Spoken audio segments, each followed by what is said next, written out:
This means that instead of making up an excuse, I will just tell them the real reason I don't want to do something.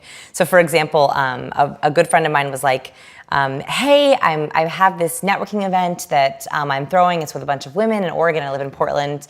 You should definitely come and do like a little speaking thing, and it'll be really great. Instead of me saying, oh, I'm really busy, or I don't have time for it right now, I was like, hey, I do terribly at really big, loud networking events. You don't want me there. Like, I get really anxious, like it's really hard for me. Is there any way that we could do a luncheon instead, where we're like around a table where we can like talk sort of in a more quiet environment? So instead of making up some excuse, I actually will tell them the real reason why I do or don't want to do something, and then we try to work around it. And what does that look like at work? At work, so we have a wonderful team. So we're about 6 people in our lab, and then we have 120 Science People trainers. So our trainers are body language trainers, and they do my curriculum in their different cities around the world. Yeah. So basically what this means is we have a very direct task management system.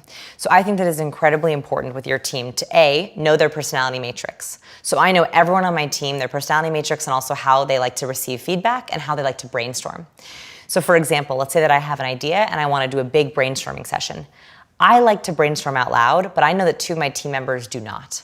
So they might say to me, if we're in a big brainstorming session, I'm like, any ideas? Any ideas? And it's like crickets. They would say to me, and they would have complete permission to do so, hey, Vanessa, would there be any way that you could write down these ideas, give us about a week to kind of prepare something, and then we could get back together next Friday? I'm not really ready to brainstorm right now. Instead of having a really lame, drawn-out 50-minute session where no one's really throwing around any ideas.